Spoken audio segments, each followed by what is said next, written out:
Hello students, welcome back to your channel. My dear, सबसे पहले sorry भाई, last week मैं थोड़ा सा बीमार रहा तो आपके लेक्चर्स में बहुत ज्यादा अपलोड नहीं कर पाया।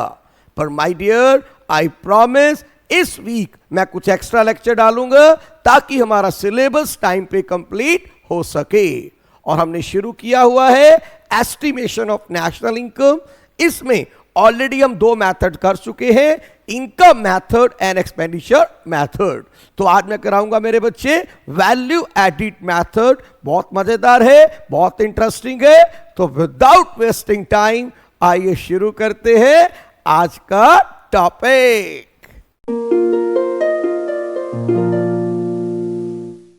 हेलो स्टूडेंट्स, तो आज हम शुरू करेंगे बहुत इंपॉर्टेंट टॉपिक वैल्यू एडिड।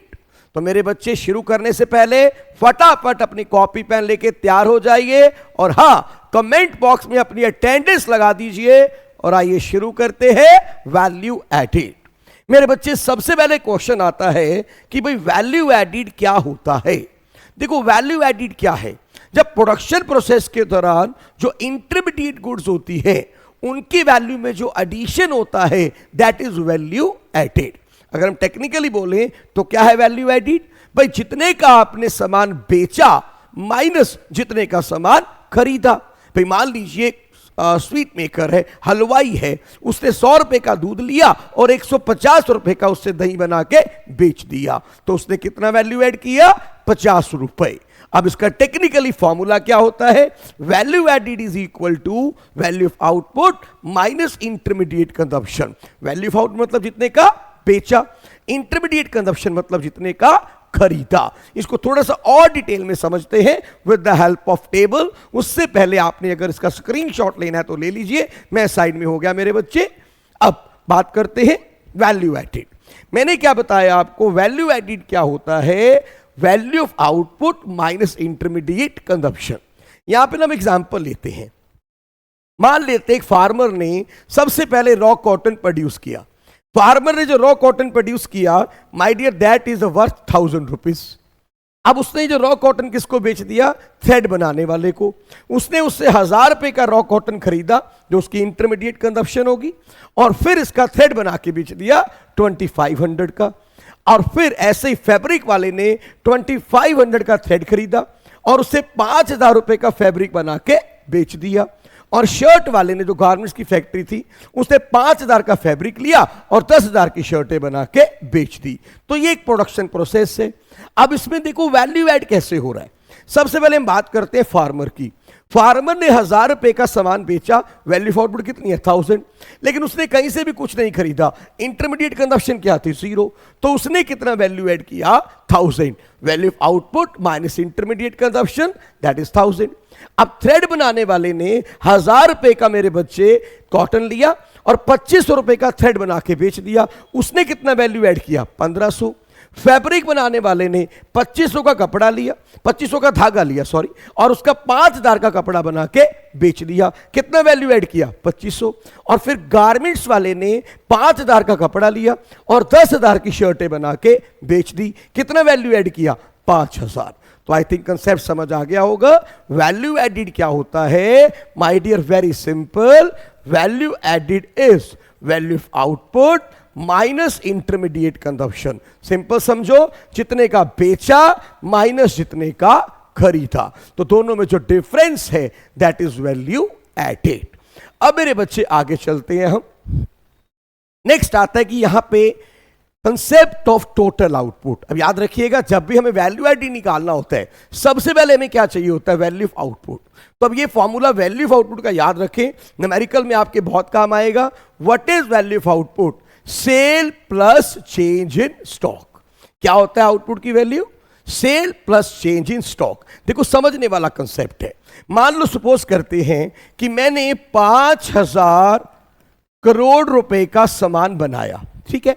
इनमें से 4000 करोड़ का तो मेरा सेल हो गया और 1000 करोड़ का मेरा जो सामान है वो कहां पड़ा है? स्टॉक में पड़ा है, जिससे मेरा स्टॉक 1000 करोड़ बढ़ गया।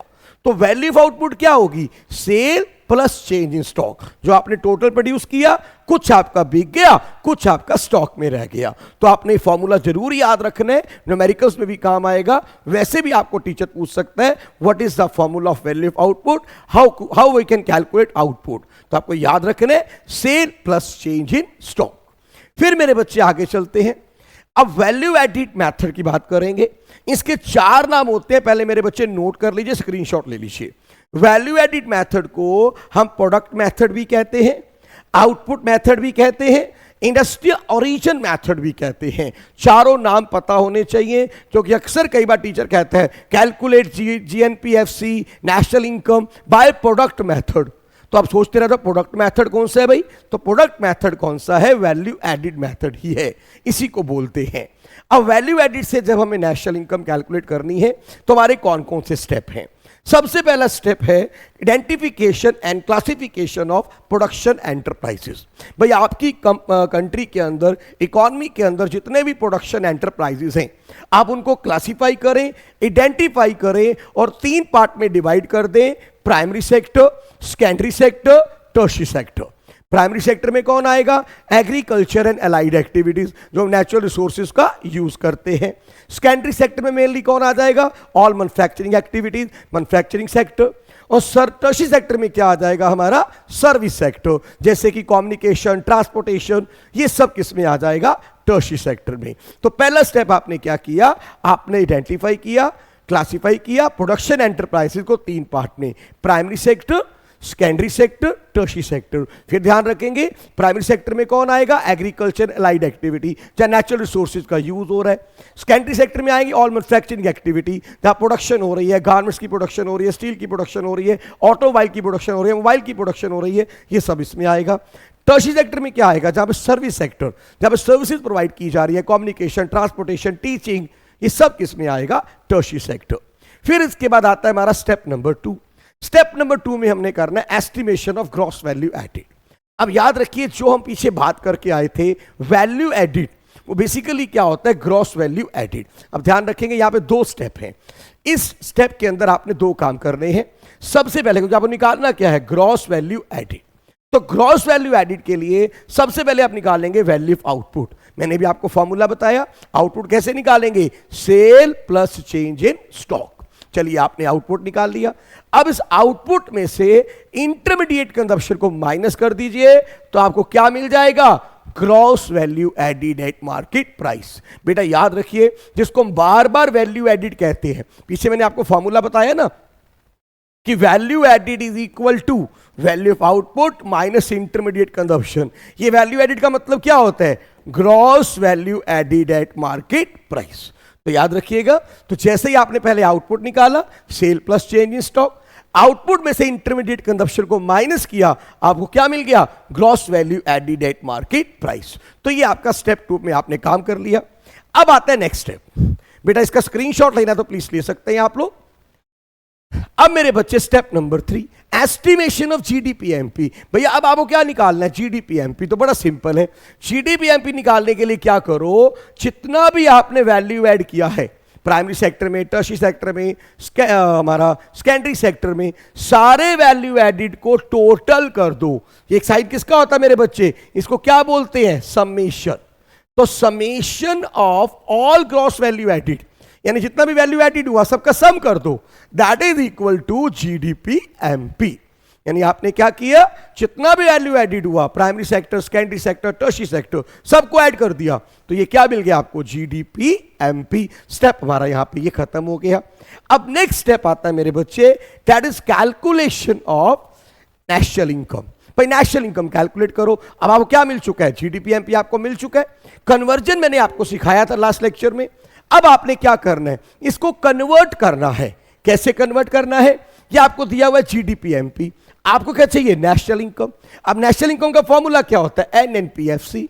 अब मेरे बच्चे कन्वर्जन आनी चाहिए। Market price to factor cost क्या करेंगे? Minus NIT, net indirect taxes, domestic to national plus NFIA, and gross to net, net चाहिए हमें, माइनस डेप्रिसिएशन। तो ये आपको क्या मिल गया? National income. देखो कितना आसान है, इससे आसान कोई मेथड नहीं हो सकता। आप देखो कितना इजी है। सबसे पहले आपने क्या किया, एक बार दोबारा देखिए, आपने क्लासिफाई किया सारे प्रोडक्शन एंटरप्राइजेस को 3 पार्ट में, प्राइमरी, सेकेंडरी, टर्शरी, 3 सेक्टर में डिवाइड कर लिया। फिर आपने क्या किया, वैल्यू ऑफ आउटपुट निकाला, sale plus change in stock. Output में से इंटरमीडिएट कंजप्शन माइनस किया, क्या मिल गया, वैल्यू एडिड। फिर सारे वैल्यू एडिड को सम कर दिया हर सेक्टर के अंदर, क्या मिल गया, जीडीपी एमपी। और फिर जीडीपी एमपी को कन्वर्ट कर दिया नेशनल इनकम में। Question over, method complete. फिर इसमें मेरे बच्चे एक आता है, हमारा क्वेश्चन बहुत बार आ जाता है, ये प्रिकॉशंस क्या होती हैं वैल्यू एडिड मेथड की। भाई कभी भी आप वैल्यू एडिड मेथड यूज करते हो तो कुछ प्रिकॉशन आपको लेनी पड़ेंगी। प्रिकॉशन नंबर 1, याद रखेंगे, कभी भी सेकेंड हैंड गुड की वैल्यू को हम इंक्लूड नहीं करेंगे, इंटरमीडिएट गुड्स की वैल्यू को भी इंक्लूड नहीं करेंगे। सिर्फ किसको करेंगे, फाइनल गुड्स की वैल्यू को इंक्लूड करेंगे, सेल्फ कंज्यूम गुड्स की वैल्यू को इंक्लूड करेंगे, लेकिन सेल्फ कंज्यूम सर्विस की वैल्यू को इंक्लूड नहीं करेंगे।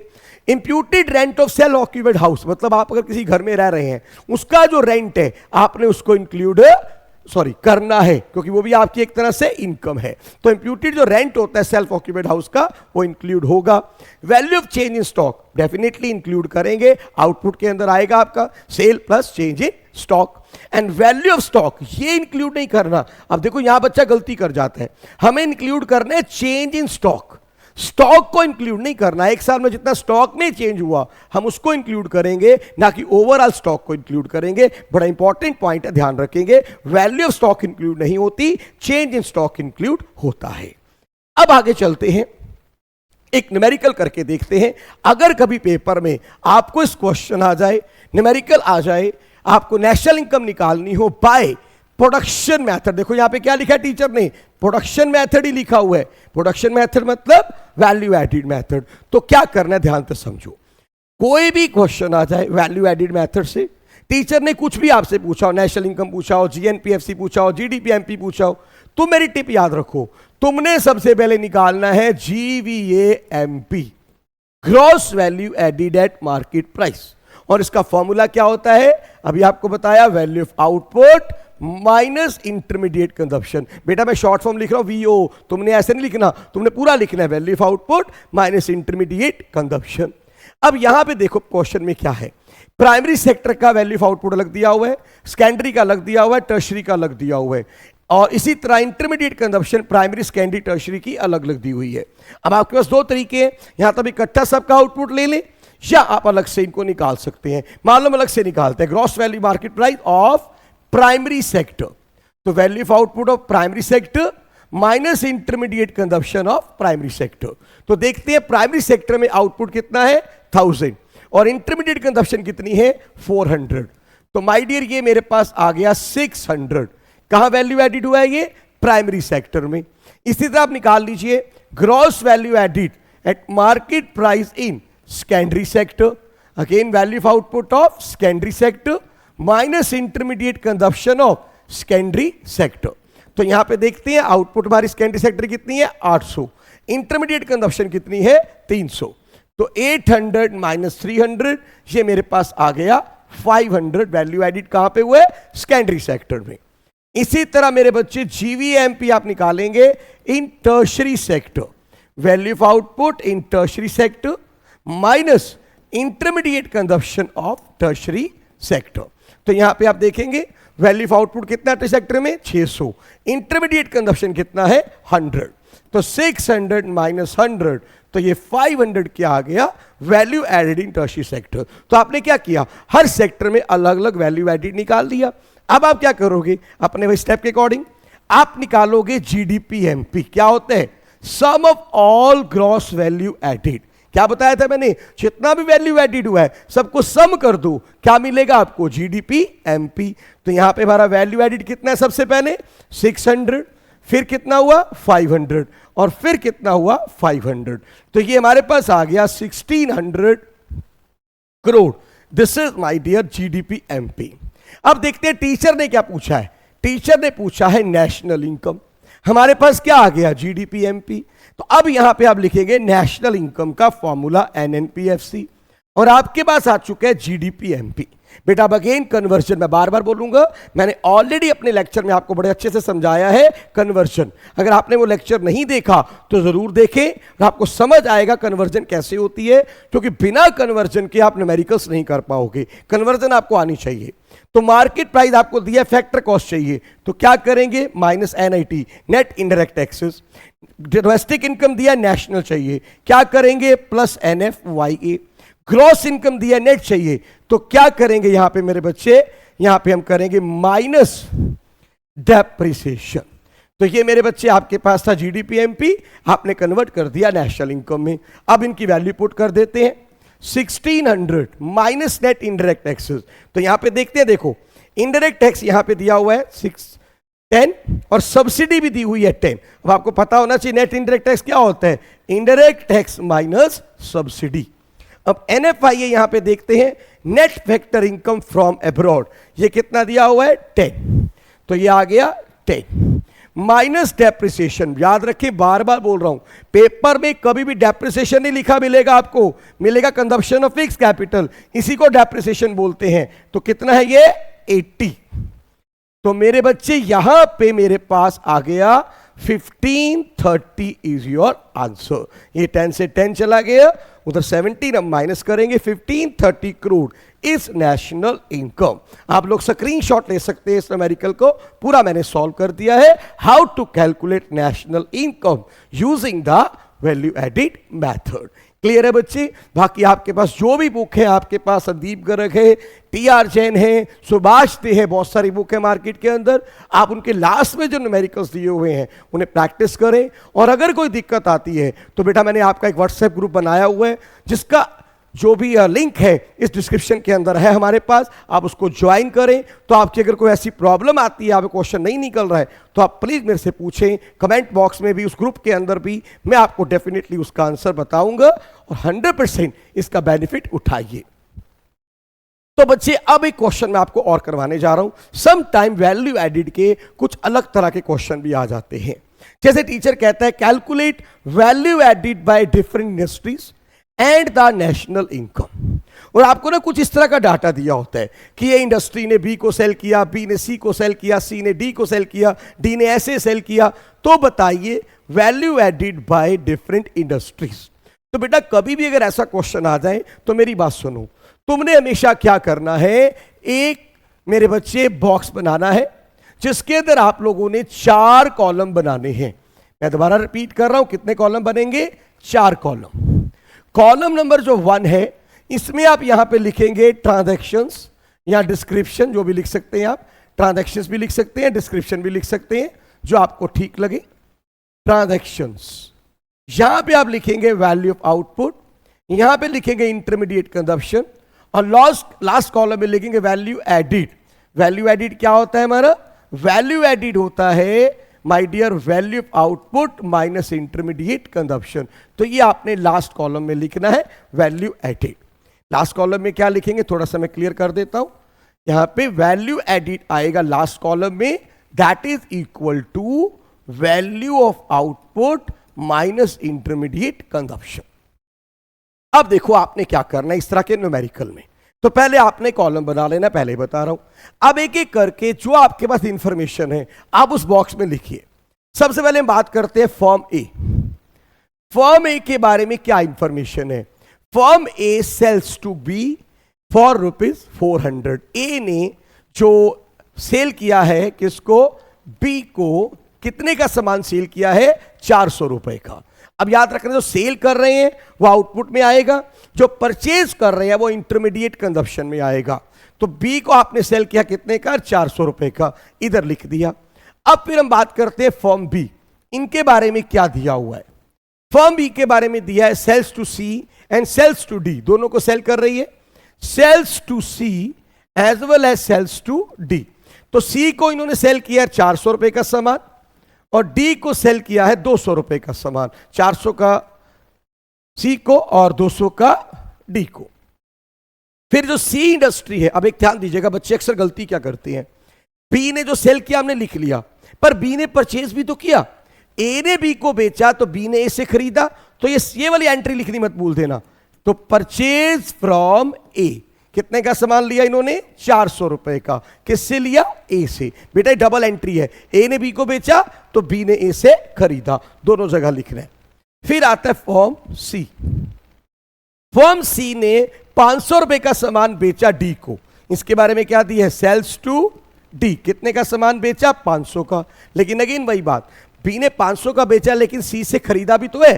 बी ने सी को कितने का बेचा? 400 का। तो यहां पे आप लिखे परचेज फ्रॉम बी। कितने का सामान आया? 400 रुपए का। तो ये आपने जरूर लिखना बेटे, डबल एंट्री करनी मत भूल जाना, नहीं तो क्वेश्चन गलत हो जाएगा। तो ये सी के बारे में जो दिया था हमने लिख दिया। अब डी का आता है, डी सेल्स टू गवर्नमेंट। अब डी किसको सेल कर रहे हैं? जो फॉर्म डी है सेल्स टू गवर्नमेंट। कितने का सेल कर रहा है भैया? 850 रुपए का। अब लेकिन डी ने किससे खरीदा? डी ने दो जगह से खरीदा है। बी ने बी डी को बेचा था 200 रुपए का सामान, और सी ने भी डी को बेचा था 500 रुपए का सामान। तो यहां पे लिखेंगे purchase from B and purchase from C. तो भैया बी से डी ने कितने का लिया सामान? 200 रुपए का। और सी से कितने का लिया सामान? डी ने 500 रुपए का। तो बेटा ये आपने जरूर याद रखना है कि जब बी सी को बेच रहा है तो डी ए बी से खरीद भी रहा है। तो ये मत लिखना भूलना, अदरवाइज क्वेश्चन गलत हो जाएगा। तो आपने ये एंट्रीज लिख ली, किसने किसको बेचा, किसने किससे खरीदा। अब क्वेश्चन आपका एक तरह से हो चुका है। सबसे पहले बात करते हैं ए फर्म की। ए ने 400 का सामान खरीदा लेकिन कहीं से भी कुछ नहीं खरीदा, तो वैल्यू एडिड क्या हो गया इसका? 400 ही वैल्यू एडिड आ गया, बिकॉज इंटरमीडिएट कंजप्शन यहां पे 0 हो गया। अब बी को देखते हैं, कितना वैल्यू ऐड किया इसने? आउटपुट कितना है इसका? 600। और कितने का सामान खरीदा? 400। तो 600 माइनस 400, तो वैल्यू ऐड आ गया 200। सी ने कितने का सामान बेचा? 500 का। खरीदा कितने का? 400 का। इसने वैल्यू ऐड किया 100। डी ने 850 का सामान बेचा और खरीदा कितने का? 700 रुपए का। तो इसने कितना वैल्यू ऐड किया? 150। तो इस तरह से मेरे बच्चे हमें मिल गया value added by different industries. बात समझ आई? ये क्या है? Value added by different industry. A ने वैल्यू ऐड किया 400, बी ने 200, सी ने 100 और डी ने 150। और अब आप इनका टोटल कर लीजिए, समेशन ग्रॉस वैल्यू एडिड। तो इनका जो टोटल आएगा वो कितना आ गया? 4 और 2 6 और 1 7 और 1 8, 850 रुपए हमारे पास आ गया GVAMP। अब ध्यान दीजिएगा, जो सारा ग्रॉस वैल्यू एडिड आया हमारे पास वो कितना आया है? 850। 850 हमारे पास क्या आ गया? Gross value added. क्लियर है बच्चे? यहां तक समझ आई मेरी बात? अब टीचर ने आपसे एक चीज और पूछ ली, आल्सो कैलकुलेट नेशनल इनकम। तो यहां पे बेटे वही कंसेप्ट लगेगा। हमें पता है GDP-MP क्या है? Summation GVAMP। यानी कि एक तरह से आपने ये क्या निकाल लिया? GDP-MP 850 आप निकाल चुके हैं। अब टीचर ने क्या पूछा आपसे? National income. अब सिंपल एक स्टेप है, इसको इसमें मेरे बच्चे नेशनल इनकम में कन्वर्ट कर दो। तो कन्वर्जन हमें आती है, NNPFC हमें चाहिए, GDP-MP हमारे पास आ गया, market price to factor cost minus tax, domestic to national plus NFYA and gross to net minus depreciation. तो बस अब वैल्यू पुट करना है and you will get the answer. तो आइए निकाल लेते हैं। तो नेशनल इनकम कितना आएगा हमारे पास? GDP-MP कितना आ चुका है? 850 माइनस नेट इनडायरेक्ट टैक्स, तो ये देखो दिया हुआ है -40 प्लस NFYA। NFYA कितना दिया हुआ है? आप देखो, याद रखो, ये बड़ी मजेदार चीज है भाई। यहां भी टीचर ने दिया फैक्टर इनकम टू एब्रॉड। क्या दिया हुआ है? To abroad. अब याद रखो, जब भी कभी आपको NFYA निकालना होता है तो फॉर्मूला क्या होता है? From abroad minus two abroad. और टीचर ने अगर दोनों दिया है तो फ्रॉम में से 2 माइनस कर दो, लेकिन अगर अकेला 2 दिया हुआ है तो आप उसका साइन चेंज कर दो। क्योंकि देखो, अगर हम यहां पे निकालेंगे तो फ्रॉम एब्रॉड को 0 ज्यूम करेंगे तो माइनस -50, तो ये क्या हो जाएगा? +50। तुम सिंपल सी मेरी टिप याद रखो, 2 एब्रॉड अगर अकेला दिया है, इसका जो भी साइन, अगर प्लस है तो माइनस कर दो, माइनस है तो प्लस कर दो, मतलब उल्टा कर दो साइन को। तो यानी कि यहां पे जो फैक्टर इनकम फ्रॉम एब्रॉड है वो मेरे पास आ जाएगा +50। ध्यान दीजिएगा, 2 एब्रॉड -50 था, हमने उसका साइन चेंज कर देना, बन जाए +50। और फिर आता है डेप्रिसिएशन। तो माइनस डेप्रिसिएशन -80। कितना है ये? -80। तो ये वैल्यू पुट कर दी। अब 850 में 50 ऐड हो गया 900 और 120 चला गया, तो ये आ जाएगा 780 is your my dear answer. तो ये हमारे पास आंसर आ गया 780। तो this is how to calculate this kind of question. Tough नहीं है, बड़े सिंपल है। आपने बॉक्स बना लेना है, 4 कॉलम होने चाहिए, transaction, value of output, intermediate consumption, value added. Clear है मेरे बच्चे? मैं एक साइड में हो रहा हूं, आप एक बार मेरे बच्चे चाहें तो इसका अच्छे से स्क्रीनशॉट ले सकते हैं और इस तरह के क्वेश्चंस को घर पे अच्छे से ट्राई करें, क्योंकि न्यूमेरिकल मेरे बच्चे बिना ट्राई किए आने वाले नहीं हैं। न्यूमेरिकल्स को जितना ट्राई करोगे उतना उसमें एक्सपर्ट होते चले जाओगे। तो आई थिंक आप लोगों ने स्क्रीनशॉट ले लिया है। अब मैं बात करता हूं। अब मेरे बच्चे क्वेश्चन आता है हमारे पास कई बार, what is the problem of double counting. बेटा पेपर में कई बार ये क्वेश्चन भी आया हुआ है, डबल काउंटिंग क्या होता है? नाम से ही पता लग रहा है, जब एक आइटम की वैल्यू को आप एक से ज्यादा बार काउंट करते हो, हम उसे बोलते हैं डबल काउंटिंग। अब जैसे नेशनल इनकम का हम एस्टिमेट कर रहे होते हैं, तो मान लो एक आइटम की वैल्यू को हमने कई बार ऐड कर लिया, तो उससे क्या हो जाएगा? ओवर एस्टिमेशन हो जाएगा, और इसको हम क्या बोल देते हैं? Double counting. तो क्या है double counting? When the value of a commodity is counted more than once. अगर एक कमोडिटी की वैल्यू को आपने एक से ज्यादा बार काउंट किया तो उसको हम बोलेंगे डबल काउंटिंग। इसको अवॉइड करना चाहिए, क्योंकि इससे क्या होगा? ओवर एस्टिमेशन होगा। एक ही वैल्यू जब ज्यादा बार इंक्लूड होगी तो उससे क्या होगा? Over estimation. तो ओवर एस्टिमेशन ना हो इसलिए हमें क्या करना है? हमें सिर्फ किसको लेना है? माय डियर फाइनल गुड को लेना है। वैल्यू को बार बार डबल काउंटिंग नहीं करना। अब यहां पे एग्जांपल लेते हैं। जैसे देखो ये क्वेश्चन है, हमने भी सेम एग्जांपल लिया था। अब मान लो फार्मर ने रॉ कॉटन बनाया, रॉ कॉटन से थ्रेड बना, थ्रेड से फैब्रिक बना, फैब्रिक से शर्ट बनी, ठीक है। अब मान लीजिए नेशनल इनकम का जब एस्टिमेशन कर रहे हैं, हमने क्या किया? रॉ कॉटन की वैल्यू भी ले ली, हमने थ्रेड की वैल्यू भी ले ली, हमने फैब्रिक की वैल्यू भी ले ली, हमने शर्ट की वैल्यू भी ले ली। हमने क्या किया? नेशनल इनकम एस्टिमेट करते हुए रॉ कॉटन की वैल्यू भी ले ली, थ्रेड की भी ले ली, फैब्रिक की भी ले ली, शर्ट की भी ले ली। अब इससे क्या हुआ? My dear double counting. आप देखो रॉ कॉटन की वैल्यू 4 बार इंक्लूड हो रही है, थ्रेड की वैल्यू 3 बार इंक्लूड हो गई, फैब्रिक की वैल्यू 2 बार इंक्लूड हो गई। तो इससे क्या होगा? Over estimation. हमारे पास टोटल प्रोडक्ट की वैल्यू क्या आ रही है? 18,500, जो कि नहीं है। तो ये क्या हो रहा है? Over estimation. तो आपको समझ आया व्हाट इज डबल काउंटिंग? आपने एक ही आइटम को क्या किया? बहुत बार इंक्लूड कर लिया। रॉ कॉटन इंटरमीडिएट गुड था, इसके लिए थ्रेड के लिए आपने इसकी वैल्यू को भी ऐड कर लिया, फैब्रिक के लिए थ्रेड इंटरमीडिएट था, उसको भी ऐड कर लिया। तो इससे क्या हुआ? Double counting. अब क्वेश्चन ये आता है, सर ये डबल काउंटिंग हम कैसे अवॉइड कर सकते हैं? इसको अवॉइड करने के 2 तरीके हैं। एक होता है final output method. Final output method क्या कहता है कि आप सिर्फ जो आउटपुट है, आपकी फाइनल आउटपुट है, उसकी वैल्यू को लीजिए, बीच वाली आइटम को मत लीजिए। जैसे कि यहां पर हमारा फाइनल प्रोडक्ट क्या है? शर्ट। तो ये मेथड कहता है कि आप सिर्फ क्या कीजिए? You take just the value of shirt.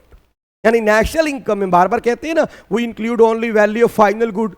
वो क्यों होता है फाइनल गुड? ताकि इंटरमीडिएट गुड्स को अवॉइड करें, ताकि डबल काउंटिंग ना हो। तो पहला तरीका क्या है? आप सिर्फ नेशनल इनकम में किसको इंक्लूड करें? शर्ट की वैल्यू को। That is my dear 10,000। पहला तरीका तो ये है। दूसरा तरीका होता है कि you take only value added in each stage of production. हर जो स्टेज है प्रोडक्शन की, उसमें जो वैल्यू ऐड हुआ है सिर्फ उसको लें। इसको बोलते हैं वैल्यू एडिड मेथड। 2 तरीके हैं, अभी मैं आपको नेक्स्ट पेज पे दिखाऊंगा, आपको नोट कर लेना, उसको स्क्रीनशॉट ले लेना। 2 तरीके हैं। पहला मैंने क्या बताया? फाइनल आउटपुट की वैल्यू ले लो। दूसरा तरीका क्या है कि जितना वैल्यू ऐड हुआ अलग अलग स्टेजेस पे, जैसे यहां कितना वैल्यू ऐड हुआ? 1000, फिर कितना वैल्यू ऐड हुआ? 1500, फिर कितना हुआ? 2500, फिर कितना हुआ? 5000। तो इन सारे वैल्यू एडिड को ले लीजिए और उसका टोटल ले लीजिए। ये हमारा सेकंड वे। और देखो टोटल कितना आ रहा है? 10,000। अब देखो ना मजे की बात, वैल्यू एडिड कितना आ रहा है? टोटल 10,000, और फाइनल प्रोडक्ट की वैल्यू भी क्या है? 10,000। तो यानी यहां कोई डबल काउंटिंग नहीं हुई। तो अब समझ आ गया होगा डबल काउंटिंग कैसे अवॉइड होगी। 2 चीजें हैं, इनका आप स्क्रीनशॉट ले लीजिए। फाइनल आउटपुट मेथड क्या करना है? आपको सिर्फ फाइनल गुड्स की वैल्यू को लेना है। वैल्यू एडिड मेथड, आपने डबल काउंटिंग अवॉइड करने के लिए क्या करना है? जिस हर स्टेज ऑफ प्रोडक्शन में जितना वैल्यू ऐड हुआ है सिर्फ उसको काउंट करना है। तो इस तरह से आप डबल काउंटिंग को अवॉइड कर पाएंगे। क्लियर बच्चे? आपने स्क्रीनशॉट ले लिया होगा। अब मेरे बच्चे इसी के साथ हमारा जो नेशनल इनकम का टॉपिक था आज का, कि वैल्यू एडिड को हम कैसे निकालेंगे, वैल्यू एडिड मेथड कैसे यूज करेंगे, हमारा कंप्लीट होता है। मैं बार बार आप लोगों से रिक्वेस्ट कर रहा हूं, लेक्चर मिस मत करें, रेगुलरली लेक्चर को सुने, अपने नोट्स बनाएं, कोई डाउट्स हैं तो मेरे से ज़रूर क्लियर करें। मैंने मेरे बच्चे ऑलरेडी एक व्हाट्सएप ग्रुप बनाया है, उसका जो भी लिंक है वो डिस्क्रिप्शन में है, इवन उस ग्रुप को आप ज्वाइन करें। कोई आपका डाउट होता है तो मेरे से ज़रूर बात करें, और आपको अगर लेक्चर अच्छे लग रहे हैं अपने फ्रेंड्स को ज़रूर शेयर करें। आपने चैनल सब्सक्राइब कर लिया होगा, नहीं किया है तो ज़रूर करें, और अपने दोस्तों को भी बोलें सब्सक्राइब करें, ताकि वो भी इसका मैक्सिमम बेनिफिट उठा सकें। थैंक यू वेरी मच मेरे बच्चे, गॉड ब्लेस यू ऑल। तो मिलते हैं ब्रेक के बाद।